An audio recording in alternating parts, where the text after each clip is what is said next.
Hi friends, welcome back to our channel. అందరూ ఎలా ఉన్నారు? నేను మీ లావణ్య వేమ్ల. టుడే వీడియోలో బ్రదర్ మ్యారేజ్ విశేషాలు అయితే చెప్పబోతున్నాను ఫ్రెండ్స్. బ్రదర్ మ్యారేజ్కి ముందు 1 వీక్ ముందు మా మరిది గారి పెళ్ళి అయితే జరిగింది ఫ్రెండ్స్. మా మేనత్త వాళ్ళ చిన్న అబ్బాయిది 1 వీక్ తర్వాత బ్రదర్ది అయితే జరిగింది. 2 పెళ్ళిళ్ళ కోసం నేనైతే లగేజ్ అయితే ఈ విధంగా సర్దేసుకున్నాను ఫ్రెండ్స్. మరిది గారి మ్యారేజ్ వీడియో ఛానల్లో అప్లోడ్ చేశాను. ఛానల్లోకి వెళ్ళి ఒకసారి చూసేయండి. ఇదైతే బ్రదర్ హల్దీ ఫంక్షన్ మార్నింగ్ తీసిన మినీ వ్లాగ్ ఫ్రెండ్స్. ఇదైతే ఇక్కడైతే అందరూ అన్న తమ్ముళ్ళు, బావ బావమరుదులు అందరూ కలిసి ఈ విధంగా హల్దీ ఫంక్షన్ అయితే జరిపారు. నైట్ ఈవెంట్ ఫంక్షన్ అయితే చాలా గ్రాండ్గా జరిగింది ఫ్రెండ్స్.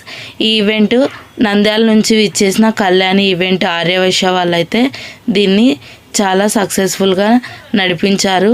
ఈ ఈవెంట్లో 2 టైప్స్ వెల్కమ్ పార్టీలు అయితే ఉంటాయి ఫ్రెండ్స్. ఫస్ట్ అయితే అబ్బాయి అమ్మాయి డ్రెస్లో ఒకసారి వెల్కమ్ ఉంటుంది. నెక్స్ట్ అయితే అబ్బాయి కోట్లోను అలాగే అమ్మాయి శారీలోను వస్తుంది. అది ఒక వాహనం పైన అయితే వెల్కమ్ చెప్తారు. సెకండ్ వెల్కమ్ అయితే అది ఫ్రెండ్స్. ఈ ఈవెంట్ నైట్ చాలా గ్రాండ్గా జరిగింది. ఈ ఈవెంట్ గురించి కొన్ని షార్ట్స్ అయితే నేను ఛానల్లో అప్లోడ్ చేశాను, ఒకసారి చూసేయండి. అలాగే ఛానల్ ఎవరైనా కొత్తగా చూస్తున్నట్లయితే నన్ను సపోర్ట్ చేస్తూ ఛానల్ అయితే సబ్స్క్రైబ్ చేసుకోండి. లైక్ చేసి షేర్ చేసి కామెంట్ చేయడం మాత్రం మర్చిపోద్దండి. వీడియోస్ అన్నీ చాలా చక్కగా చూస్తున్నారు కానీ ఒక్క లైక్ కూడా ఇవ్వడం లేదు. మళ్ళీ మీకు నా వీడియోస్ నచ్చడం లేదో తెలియదు, లేకపోతే మీకు లైక్ చేయడం ఇష్టం లేదనేది తెలియడం లేదు. కాకపోతే నన్ను సపోర్ట్ చేయాలని కోరుకుంటున్నాను. ఇక్కడైతే ఈవెంట్లో నైట్ అయితే కోలాటాలు అయితే ఆడుతూ వెల్కమ్ అయితే చెప్పారు.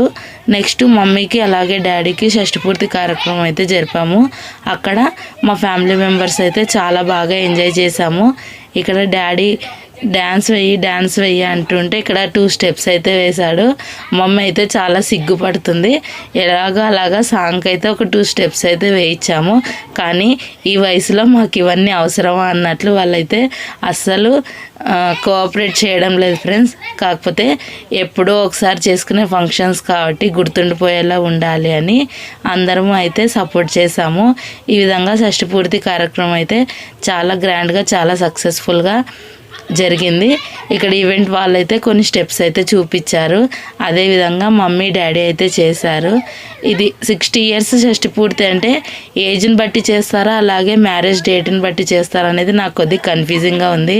ఎవరికైనా తెలిస్తే కామెంట్ చేయండి ఫ్రెండ్స్. మేమైతే ఆల్మోస్ట్ ఆల్ షష్ఠపూర్తి అయితే కంప్లీట్ చేసాము. నెక్స్ట్ అయితే butterfly welcome, next second welcome event అయితే ఉంది అని చెప్పాను. ఇక్కడ మెయిన్ ఎంటర్టైన్మెంట్ అంటే అబ్బాయి అమ్మాయి డ్యాన్స్ చేయడము. ఈ బటర్ఫ్లై డ్యాన్స్ కంప్లీట్ అయిన తర్వాత ఇక్కడ 2 సాంగ్స్కి అయితే వీళ్ళు డ్యాన్స్ చేస్తారు. ఈ ఈవెంట్ అనేది కంప్లీట్ అయ్యేలోపు మాకైతే 11:30 అరౌండ్ అలా అయింది ఫ్రెండ్స్. ఈ ఈవెంట్ అనేది మేము చాలా బాగా ఎంజాయ్ చేసాము. మేము ఆడపడుచులం కాబట్టి అన్ని వీడియోస్ని కవర్ చేయలేకపోయినా మెమొరీస్ గుర్తుండాలి అనేట్లుగా కొన్ని పిక్స్ అయితే వీడియోస్లో తీసుకొని నేనైతే అప్లోడ్ చేశాను. ఆ వర్క్లో ఆ బిజీలో అన్నీ అయితే నేను కవర్ చేయలేకపోయాను. నన్ను సపోర్ట్ చేయండి. నన్ను ఆదరిస్తున్నందుకు థ్యాంక్ యూ సో మచ్. నాకు 1 lakh వ్యూస్ దాటాయి ఫ్రెండ్స్. మీ సపోర్ట్నెస్ ఎప్పుడూ నాకు ఇలాగే ఉండాలని కోరుకుంటున్నాను. కాబట్టి ఎవరైనా ఛానల్ కొత్తగా స్టార్ట్ చేస్తున్న వాళ్ళు ఈ విధంగా ట్రై చేయండి అని నేను చెప్పలేను. కానీ కాకపోతే మనకి ఇష్టమైనవి, మనం నేర్చుకున్నవి, మనకు తెలిసినవి, మనకు నచ్చినవి 10 మందితో ఈ విధంగా షేర్ చేసుకుంటూ మనమైతే ఛానల్ అయితే ముందుకు తీసుకెళ్ళొచ్చు. నాకైతే బ్రదర్ మ్యారేజ్ అనేది ఒక చెరగని మెమొరీ ఫ్రెండ్స్. ఎందుకంటే మాకు ఒక్క బ్రదర్ అయితే ఉన్నారు. చిన్న అయినా అతనే, పెద్ద అయినా అతనే. బ్రదర్ మ్యారేజ్ని అయితే మేము చాలా బాగా ఎంజాయ్ చేసాము. కాబట్టి ఈ ఫంక్షన్ అనేది కాస్త సెండ్ చేయడం కాస్త లేట్ అయింది. కాకపోతే ఈవెంట్ మెమొరీస్ అనేది ఫోన్లో ఉండడం ద్వారా నేనైతే వీటిని అయితే కవర్ చేశాను. ఇప్పుడైతే మ్యారేజ్ అంతా కంప్లీట్ అయిన తర్వాత తాళి కట్టే కార్యక్రమము ముగిసిన తర్వాత బ్రాహ్మణుల వారైతే అబ్బాయికి అమ్మాయికి ఉంగరం వెతికే కార్యక్రమం ఉంటుంది కదా ఫ్రెండ్స్.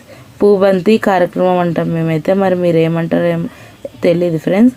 ఈ కార్యక్రమంలో అయితే ఫస్ట్ అయితే బ్రదర్ గెలిచాడు. నెక్స్ట్ 2 టైమ్స్ అయితే మరదలైతే గెలిచింది.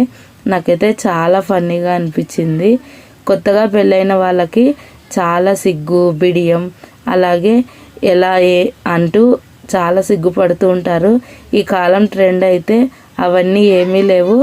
ప్రీ వెడ్డింగ్ షూట్ అంటూ చాలా ఈక్వల్గా ఏమీ సిగ్గుపడకుండా మొగుడు పెళ్ళాళ్ళు అయితే ఇప్పుడైతే గడిపేస్తున్నారు ఇప్పటి కాలం వాళ్ళైతే. కాకపోతే ఈ చిన్న చిన్న ఈవెంట్స్ అనేది అబ్బాయికి అమ్మాయికి మధ్య సమానత్వం అలాగే బంధం అనేది బలపడేలా జరిపిస్తారు. నాకైతే చాలా బాగా నచ్చింది ఈ కార్యక్రమం అయితే.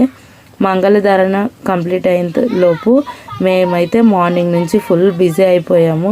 టిఫిన్ లేదు భోజనం లేదు అన్నట్లుగా తలంబ్రాలు అయిపోయిన తర్వాత వెళ్ళి భోంచేసి వచ్చాము. ఇక్కడైతే చూడండి ఇది 3rd రౌండ్ అనుకుంటా, ఇది కంప్లీట్ అయిపోయింది. ఇక్కడ ఇంటికి వచ్చిన తర్వాత మరుసటి రోజు సత్యనారాయణ స్వామి కార్యక్రమం అయితే జరిపాము. ఇక్కడైతే బ్రాహ్మణుల వారు మంత్రాలు చెప్తూ ఉంటే వాటిని అనుసరిస్తూ మేమైతే పూజ జరుపుతున్నాము. ఇక్కడ ఇంతకుముందు మేనకోడల పెళ్లి వీడియోలో కూడా చెప్పాను. నారద మహాముని సూతుడికి చెప్పిన కథ. ఈ కలికాలంలో ఈ పూజను జరుపుకోవడం చాలా అవసరం. ఇది ఎందుకంటే దేవతలే దిగివచ్చి భూమిపైన జరిపించిన పూజ సత్యనారాయణ స్వామి పూజ. సత్యదేవుని అనుగ్రహం అందరికీ కలగాలి అంటే కొత్తగా పెళ్ళైన దంపతులకి కంపల్సరీగా జరిపిస్తారు ఫ్రెండ్స్. మేము కూడా పూజలో పాల్గొన్నాము. పూజ కంప్లీట్ అయిన తర్వాత అమ్మాయికి ఒడిబియ్యం కార్యక్రమం జరిపి పుస్తలు కుచ్చి అలాగే పందిరి తీసే కార్యక్రమం ముగిసిన తర్వాత మేము భోజనాలు కంప్లీట్ చేసుకొని అలాగే రిసెప్షన్కి అయితే అమ్మాయి వాళ్ళ ఊరికైతే వెళ్ళాము. అమ్మాయి వాళ్ళ ఊరికి వెళ్ళిన తర్వాత అక్కడ కూడా మేము చాలా దేవాలయాలు సందర్శించాము. ఆ వీడియో మీకు నెక్స్ట్ అయితే నేను అప్లోడ్ చేస్తాను ఫ్రెండ్స్ ఛానల్లో. ఇప్పుడైతే మ్యారేజ్ వీడియో ఎంతమందికి నచ్చింది కామెంట్ చేయండి. 5 కథలు కంప్లీట్ అయిన తర్వాత సత్యనారాయణ స్వామి ప్రసాదం తీసుకొని బ్రాహ్మణుల వారి ఆశీర్వాదాలు అయితే పొందాము. ఇక్కడ 5 కథలు స్వామివారు చాలా చక్కగా వివరించారు. నాకు మా హస్బెండ్ వాళ్ళ ఊర్లో కన్నడ మాట్లాడతారు కదా ఫ్రెండ్స్, కర్ణాటకలో చెప్పిన కథలు అంతగా అర్థం కాకపోయినా దాంట్లో పరమార్థం మాత్రం ఒకటే కాబట్టి ఇక్కడ తెలుగులో విన్నప్పుడు నాకు చాలా సంతోషంగా అనిపిస్తుంది. ఎందుకంటే చాలా బాగా అర్థమవుతాయి. అందులో మనము ఏ విధంగా ఈ సత్యనారాయణ స్వామి పూజనైతే జరిపించడం వల్ల మనకి ఎలాంటి లాభాలు అని చాలా చక్కగా వివరిస్తారు బ్రాహ్మణుల వారైతే.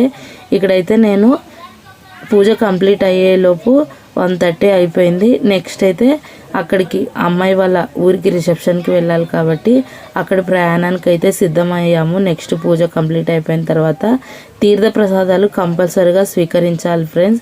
సత్యనారాయణ స్వామి పూజ కంప్లీట్ అయిన తర్వాత ఎలాంటి అవరోధాలు ఎలాంటి పరిస్థితులు వచ్చినా ప్రసాదం స్వీకరించకుండా మనమైతే ఎక్కడికి వెళ్ళకూడదు. నెక్స్ట్ అయితే అమ్మాయి వాళ్ళ ఊర్లో వీడియోస్ అయితే మీకు చూపిస్తాను. Thank you for the watching. Have a nice day.